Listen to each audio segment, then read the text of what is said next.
Good morning, good afternoon, and good evening, and thank you to my guests for joining me from Holland.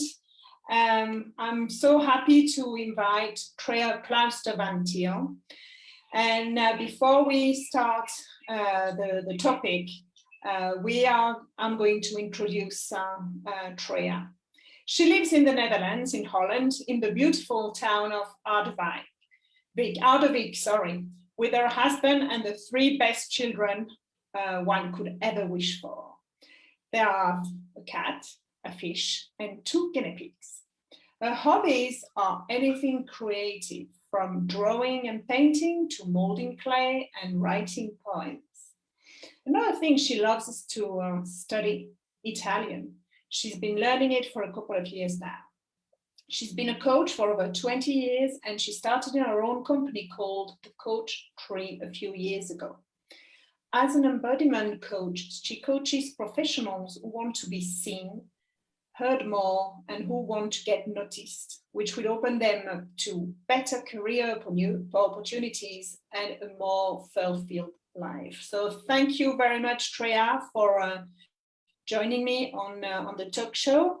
And I know that today you're going to talk to us about the body-mind connection for powerful change. So thank you and welcome, Trea. Thank you. Well, the first time you said Harderwijk, it was the best one. So thank you for that. And thanks for inviting me also. Shall I maybe start with telling a little bit more about embodiment itself, because it's not everybody, most people have a feeling around this word, and in many languages it's not like a word that's often used, and so it may sound old-fashioned. And in English it's like becoming really cool. And so I got in touch with it through my coaching course that I did 5 years ago for consciousness coaching. And what I found was this was so helpful, but also to explain or to help people to get to that feeling of really being consciously aware of the now, because that's mostly what's it about. It's hard.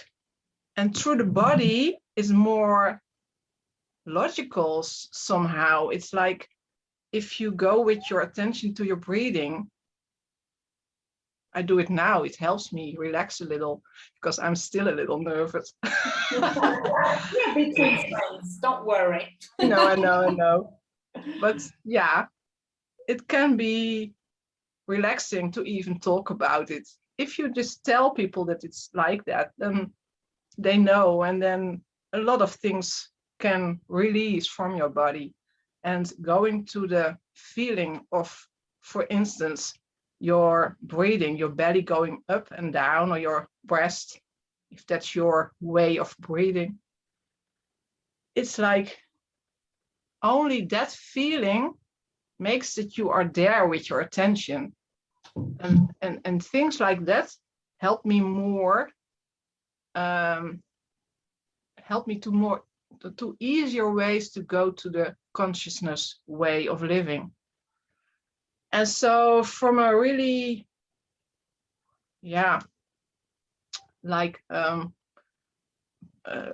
person that really thought that everybody was looking at me and everybody had an opinion about me, even going to the supermarket, I was thinking like, oh, what will people think of me? Nobody cares. I knew it for years, but I did not feel it. And then by going to the feeling of it, and this is where embodiment comes in, your mind can stop. So not feeling like, what's this emotion? No, really feeling what's happening in my body. Oh, my heart rate is going up. Oh, I've like this lump in my stomach area. Oh, and there's something in my belly. Oh, and my left leg is tensed. I just say something. It's not the same for everyone. It's different for everyone. But to know what really happens to you in a situation where you are nervous or relaxed, that's also very nice to know what is happening in your body when you are relaxed. And then learning about these different happenings, really physical happenings in your body. That's what it's about. And then you can communicate with your body better, listen to it, understand it. And after that, yeah, it's not like you have to do it until now and then you can go on. It's of course the border, what's the other name? Not border, but it's not like this is the line, but after a period of time of connecting more and more to your body, then you can connect more to other people. And then after that, even you can communicate better in a different way to the whole, to the world. So it's self, the other, and the whole. That's really what it's, yeah, mostly about. Yeah. It's And true. Sometimes we don't take the time, or we don't listen to our body, which is the mind. Yeah. The main thing. Yeah, that's true. It's really the mind we listen to in, and I think it's been learned to us that it's supposed to be that way. Even children in school, what is learned in school is about grades and information and not and knowledge. And this is another kind of knowledge. And I just today I read something, and it was about children who were learning a language just by repetition, and other children learning the same language and playing it with Playmobil. I don't know if it's an international word. Yes. I think so. They're lovely, actually. Yeah, Lego maybe. And then playing the stuff with toys. And what came out in this thing is that the group that learned it 2 times by repetition was had less grown than the group that had learned it 1 time and had 1 time that they played around it. So that's also bodily connection and integrating learning from your body system with the brain. Totally. It's just learning with the emotion. So it's like Yeah, so there's where that's exactly where the emotion comes in. Yeah, and emotions of course are why we do things. If there would be no emotion, there would be no reason to do something. I mean, the emotion of love gives us a reason to give things to people. And it can be love in a love relationship, but it can also be love to people in another country who are hungry or something. I just as an idea. So it's so broad, and it's also the practice of embodiment, as I learned it and am learning it still, because I think it never stops, is also so wide. You can do anything, like mindfulness. You can do things mindful. You can drink a cup of tea mindful, but you can also drink a cup of tea in the embodiment way. And that's not only with your attention to it, but also with what's happening inside of me. While drinking the tea? While drinking the tea? Yeah, while. So you drink the tea, and what's happening? What do I feel? And what is my, not the emotion. Yeah, it is an emotion, of course, but what is literally happening in the body? After that, you can recognize what emotion is there for you. That's in a later stadium. So yeah, you can like swimming, you can do it like go, go, go, go, go. And that's because you want to do it in, you want to reach a goal, like swim it and at the fastest rate you can. You can also like splishy splashy around, and then you are doing it for the fun of it. Yeah. So you can feel in your body, why is it that I'm here? Why is it that I'm doing this actually? And what is there happening? Like go, go, go, your heart rate will speed up. Mm-hmm. And you will have a feeling of your blood is flowing faster, so you will get warm. And when you're splishing around, yeah, you will have probably, I'm filling this in now, what would happen for me probably is like opening up, expanding, because you are not in a hurry and you're having fun. Mm-hmm. Hopefully. Yeah. Yeah, and so connecting this to change, there's a little information on forehand to tell about, yeah, you could call it developmental trauma. And that's not the kind of trauma that is like huge, because that for me is something for a therapist. So if someone comes to me and tells me like a story, and I think, okay, this is really too big for me, I'm not going to touch this, and I will try to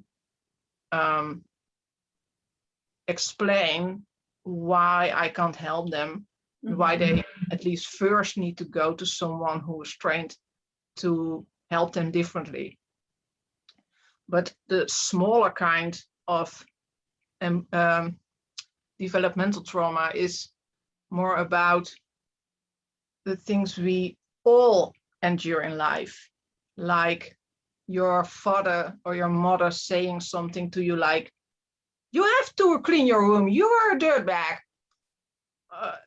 Yeah, it is really innocent, and they do it not because they want to hurt us, but they do it because they want to reach us and know how to get attention and explain somehow, or get through to us that it's important to be hygienic.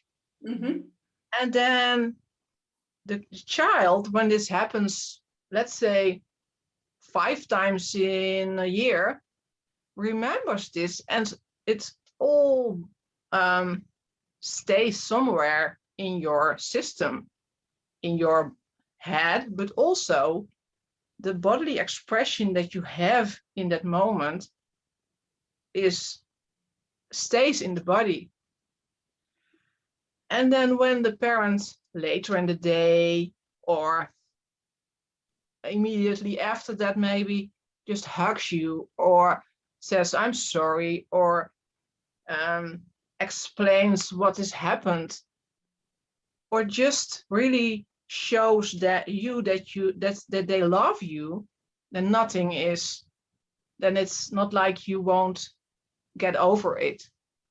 It's when the connection between child and parent, or child and teacher, or child and whoever they want a connection with, when that's like the feeling of broken and there's no listening to someone, that is when this trauma really is too big, mm-hmm. big to resolve, and on your own.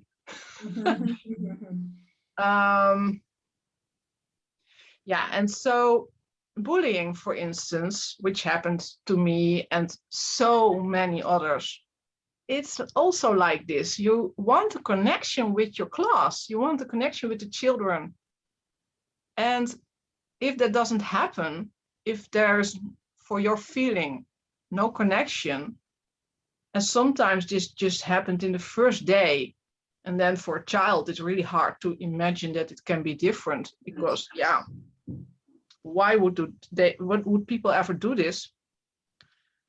And when the connection is broken, yeah, then there is trauma in development. If there's someone next to the child, like a parent or a teacher, listening and really hearing what the child is saying, and there's a connection on a different level that is reinforced, then there is healing again. So it's really complicated. It's not like, for most, it's not like someone wants to do something bad to another person. I believe, yeah, maybe there are people who do that, but not normally. In a normal life of a normal average person, or I do this like average because, yeah, nobody's average, everybody's special. But we are all like you have a husband and a hamster, you told me. I have a husband and children and guinea pig. I don't know if you have children. No. Okay, so but it's still, it's a normal environment. It's like the most people in the world have this. And so yeah, and then what I wanted to say, like these children in a classroom who are bullying, and this child who is bullied, it's the happening, what happens is coming in to the child. Mm-hmm. Like I'm reading a word because otherwise it will be hard for me to explain. The interpretation, I mean. Yeah. The interpretation of what happens in that class. If the child interprets a lot of things like as bullying, then yeah, the child has a real vision of, oh, I have a bad life. But if the child sees that some things are just a joke, then it's a different interpretation, and there's less to heal in the rest of your life. But it can be healed anyway. Everything is, it's not like you're for the rest of your life have a problem if you have been bullied. Mm-hmm. It's getting out of the child being and getting into the now and knowing that it's not the same situation and feeling that. That's where embodiment there comes in. Really feeling how you feel when something happens, like you're in your job and you're in a meeting and you feel something like, I want to say something and I can't. It's too scary. And then when you, in a safe environment with coaching or in your own home environment, feel how it could be, so and visualize it, but also visualize it physically. And that's maybe not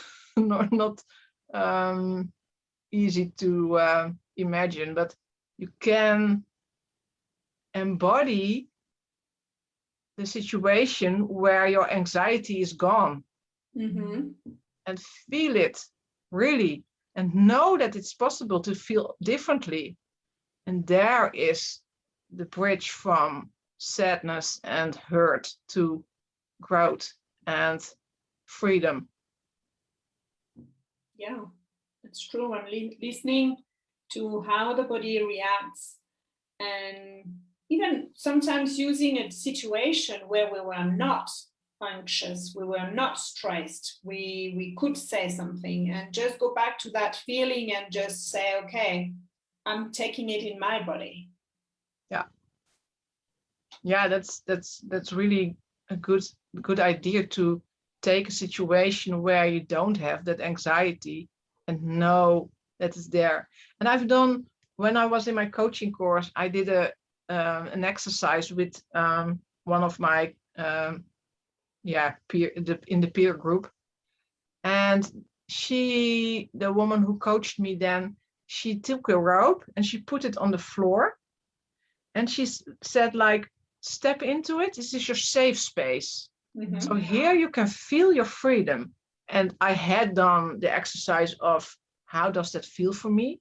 And then in that safe space, I was invited to really go there, go to that safe feeling. And when I stepped out, the safety net was gone, but still try to stay in that feeling. And it's like, it's so powerful.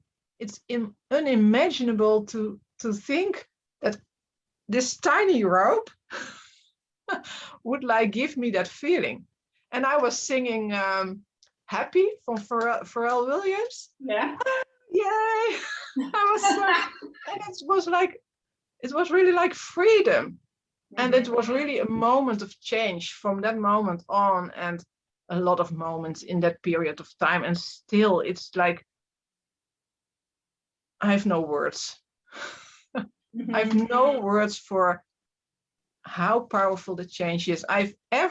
Since I did that course, every few months, someone tells me, oh, I know you now from 3 months ago or 6 months ago, and you've changed so much. And I think, oh, okay.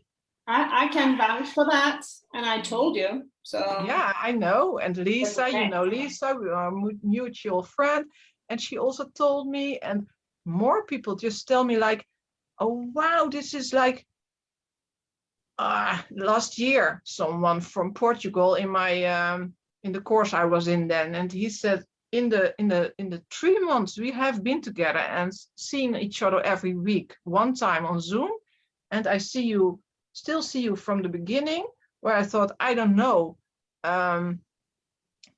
what is this going to be, how I'm going to connect to this woman. And now I think, I'm so lucky to have met you. And I thought, oh, yeah. Oh, that's great. Yeah, that's lovely to hear. And it is, embodiment is also about getting into a different state. Oh yeah, this is something I want to explain. You have a shift in state. This is a quick shift. Like, you have, a lot of people know the power pose, like making yourself big, and you can do this in your own environment. And some people say it doesn't work, and other people say it does work. And what I think that it makes it powerful is to not only do this, but really feel it. Feel what happens. I went and stood in this way a few months ago in a meditation session, and there was the question, what do you want to bring to the world? And I stood like this, and I was like almost crying from the power of the feeling. And then to repeat that, and not do it only one time, but repeat that a few times in the next period, that's making it even more powerful. And but that's not state. State is the shift of the one time. Okay, I'm going on stage, I'm making myself big, state shifting, or I'm nervous, put your feet on the ground, lay your hand on your belly, release your jaw, release your tongue. People forget that often. Feel where tension is left in your body. Maybe your shoulders, maybe your legs. And then breathe deeper out than in. Because with the out breath, the other nervous system, the parasympathetic nervous system, will start to work more. And then you are shifting the state from nervousness to less nervous. It's not like it will be over like that, but there can be less nervousness then. So that's a state. But trait is like your whole being, from this little mouse in a corner of a room, very shy, to me. Because I was this. Well, I know you can't believe that almost. Maybe you can, but Well, I can, because I've seen the changes. I've seen the difference at the first time we met, and yeah. now it's just like, what happened? Two different women. And that is even the last few months. And before that, there is this journey of years where it has changed from a particular moment in time where I thought something like, I don't want to do this anymore in this way. I'm going to seek for ways to do it differently. And that's when coaching course for consciousness coaching came in. And after that, body mind. And after that, embodiment. And now still more embodiment. And yeah, bring it on. I wish we could be taught at school, just to feel as well, because as you said, it's more the academic, the what we've got, the results, and not feeling, and using the feeling as well for the results. That's not a problem. Using both. But we are taught to just be good at math, good at, instead of feeling and feeling the fact that we are good at. Yeah, and also like learning to explain to yourself what you're feeling without having to tell it, without having to use words. So if I'm doing something and I'm feeling like, let me say, like not listened to. It's a big subject, I guess. I'm feeling not listened to. How does it feel? What way do you feel your body is then? So make a move or take a pose that it's what it feels like, and make a sound what it feels like. And all these things can help someone to really know what is your embodiment of feeling not seen. And not seen is not a feeling, but I think you can understand. Getting the impression that I'm invisible. It's horrible. Yeah. And when someone comes to me and tells me, I don't feel seen, and I ask, and what do you feel? So what is the feeling physically that belongs for you to not being seen? Because being seen is not an emotion, and it's also not something you do. It's the reaction of not being seen, how your body reacts to that. Yeah. Wow. Yeah. And what do they say usually? Do they say, I cringe, or I feel sad, or what is really, what would people say? Well, if you're seeking a coach, then it's probably not like you like it. Yeah, no, I know, but would it be more like sadness or anger or? Yeah, there's so many ways to describe it. Sadness. I can't find the words now in this moment, but it's such a big package for different people. It's so differently. Yeah. And what did I want to say about this? Yeah, it's it's really what I just said before around this bullying stuff. It's also for us now. How do you interpret? What is the signal coming in? Like what people do, or what you're eating, or whatever. How do you interpret that? What is the reaction? And then there comes an output. Like, what do you do? So how do you react back? And then there's a new input signal. So it's really like this cycle of input, react, what comes out of it for you, your interpretation, and again, what you do with it in your body, and then the output and the input, blah, blah, blah, blah, and the circle is round. And it always in every situation happens. Yeah. Even now between us, I'm seeing you, and all the time I'm seeing this book in the background, but I don't see them anymore. I only see your face, and I know that there are people here, and I see this light of the camera, and they're all signals. And then I see something hanging there, like, oh, that should have been in the closet. So it's all.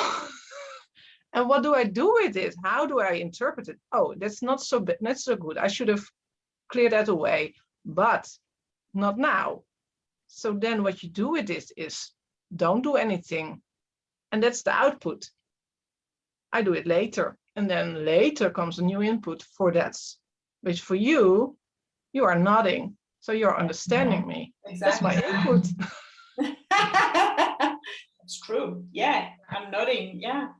Wow. It's true. It's sometimes to observe as well. Observe not only with the eyes, but observe with what we feel. Yeah. Take the time to stop and just think, okay, I don't feel right about the situation, or I feel sad because something happened. And I don't want to feel that. So how can I change? How can I, is it because something from external, or is it something internal? Looking at the different views as well. So, and it's true, visualization is so important. I use that as well with my clients, and to make them feel how they will feel when they achieve their goal. Yeah. So it's possible. If they can feel it, everything is possible. Yeah. Yeah. It is true. And for me, the most what I use most in my coaching is the centering techniques, like what you say, how do I feel? I feel nervous, and change the state from nervous to less nervous. I think you can't ever take all your nervousness away with a trick, but that's a trick, and it works. It works perfectly. So when you're angry also, I'm so angry, I want to smash something, and you can center or ground, how you want to call it, in so many different ways. There are like, I don't know how many. I think there are millions of ways, but I think I know around 200 or something ways how you can center, from very difficult to like stare into a flame and really observe the flame. And sometimes I call that micro meditation. True. I like that. Yeah. You go into the light, and suddenly the emotion goes down. Yeah. Yeah. And at flames, I know from before, from our ancestors, they always stared into a fire in the evening, and we stared to the TV or our laptop or the phone. And I think a fire is more soothing than all the information coming through the media. I agree, totally agree with you. Yeah. Yeah, and then, and for instance, from this I got from Positive Intelligence, a few of our friends will know it, like this really tiny, rubbing the fingers together and feel the ridges of your fingerprint. Yeah. And go there, go only there with your thoughts. I'm not doing that because I'm talking to you, but normally when you do this, you can focus on that only and go out of your thinking. And that's when you can step back and do something different. Like, how will I do this now? How will I change this? Like evaluate the situation. Yeah, because you're not in that emotion, in that first emotion. So you can step back in a way. By doing that, you step back from the first emotion, which gives you room to get another emotion, and the emotion you choose, and usually a nice emotion. So yeah.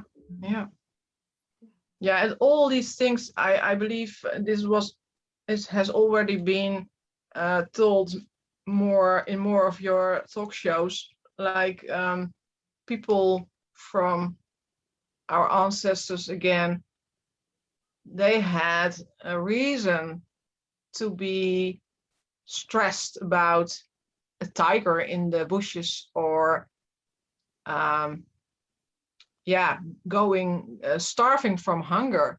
And for us, hunger is not something we are scared about anymore, but the cravings are still the same. Like, oh, something sweet, that's really something from the past, and we still have that, but we don't need it anymore. And stress, there are so many things around us. I've done this exercise in a class sometime with a wheel, and in the middle was like stress, I believe, and then around it we wrote words that gave us stress to the day. And at the end there was no room left. This was like, okay, having to go to a birthday party, needing to get on time to your work or your dentist appointment. Oh, I forgot to to set my alarm clock. Oh, I need to read this. Oh, this. Oh, that. And from young age on, and it's all the same stress as our ancestors had, but they had time to release it, and we don't take time, as you said earlier. We don't take time to release our stress and go on and go on and go on. Yeah, and then burnout is a new way to come. Yeah, it just the result. it makes sure that your body can't do it anymore to save you. I feel like our body is like an alarm, when the body, well, suddenly triggers something, when, or not suddenly, but because it's gradual anyway, but when you feel it, when, I don't know, you've got like, or even when you get a cold or when you get sick, suddenly it's the body saying, hang on a second, what about me? Just slow down. So just listening, and true, because we are in such life, everything is time, everything is so short. We have to do things yesterday or even 2 days prior to that, and so the body doesn't adapt that fast. No. And we need to recharge batteries, and sometimes we don't. And it's true, like the phone, the computer, the TV. I'm guilty too, but I now take time for myself at the weekend and go for a walk. And nature is just unbelievable. Nature is so nice, and it really boosts your energy level. And especially when you pay attention to what's around you. Yeah, that's nice. Yesterday I went to the woods with my daughters, and my youngest daughter is 12, and she saw a mouse. And I said, how did you see it? Yeah, I just saw something moving in the corner of my eye, and I just did whoosh. And there it was, and it was so small. And yeah, of course it's beautiful and sweet, but just the way a child, and I think how the younger the child is, how more it is still connected to their body. Oh, and now my phone goes off. I hate this. Thank you. Sorry. An alarm clock. But yeah, and then the connection to that moment and that situation and how beautiful that little animal is then. Oh, wow. I can learn so much from her. Well, that's the thing, trying to go back to who we were as a child, be amazed by anything and everything and just being happy. Yeah. And that's the pure emotion for me. Yeah. When I see kids just like being amazed and just like, oh, look at that. And just like, wow, that's. Yeah. And then already at age 14, I see girls more than boys, I think, but also, yeah, depending on your culture and everything, that there's a need to be connected, so to belong to a group. And because you need to belong first to your parents, because otherwise you will die if you don't get food from your mother or your father, and later from whoever is your role model in the moment. I don't know if that's the correct word, but it's what comes up now.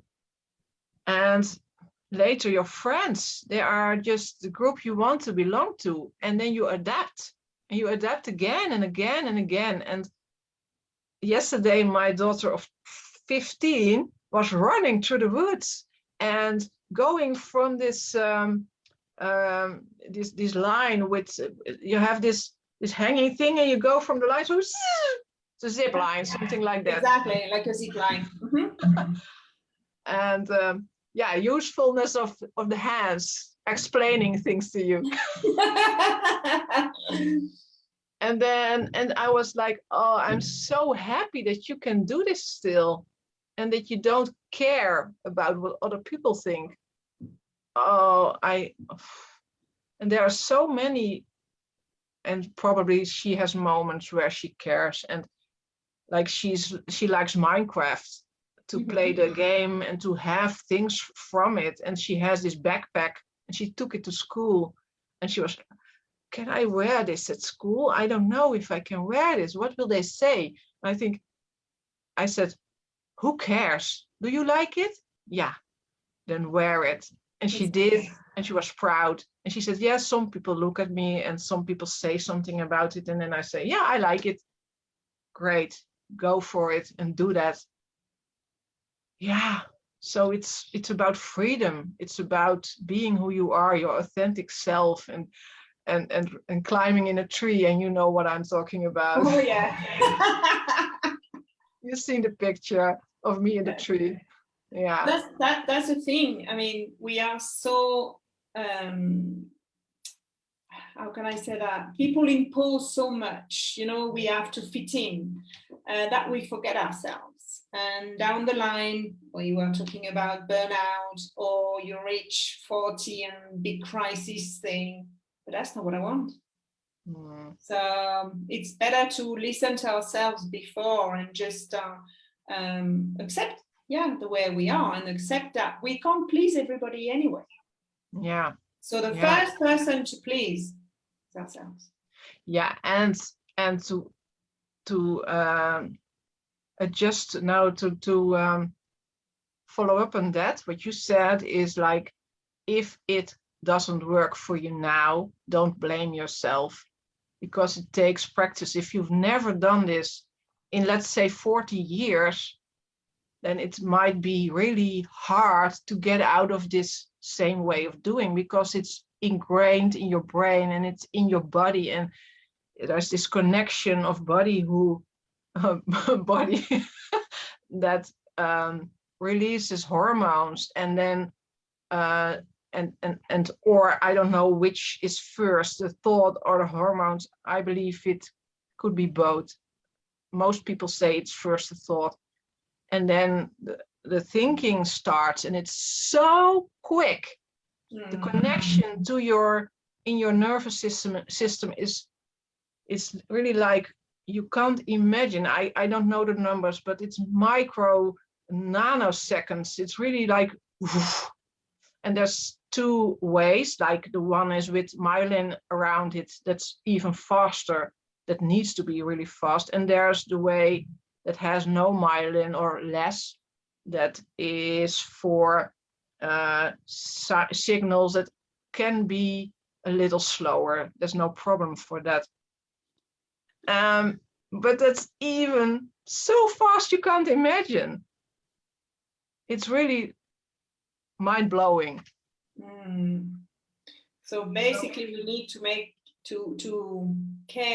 be careful about our thoughts and emotions. Yeah. And blaming yourself for things. Don't blame yourself. You're just human, and this thing is made this way. Your body is made this way. So it's fantastic. And still, we need to reconnect to it. Totally, I agree. Yeah. So, Treya, thank you very much. And I know you've got a program. Tell us about your program. Yeah, well, actually, my program is a lot about what I already told you. And it is for people who feel that they are not seen or heard in the workplace. So for professionals who would like to live their work life, but also their private life more embodied, more authentic, so you can feel free. And you can feel free in your work. That would be like so lovely to just go to your work and think, yeah, I'm me. I can just be me. And I've been there where I could not be that. I thought I could not be that. But it was interpretation. Yeah. And so there was outcome and there was reaction and there was another input. So it's again the cycle which you can change. So change the input. And that's what I do with embodiment. Just change the input and make a plan with my program for my clients.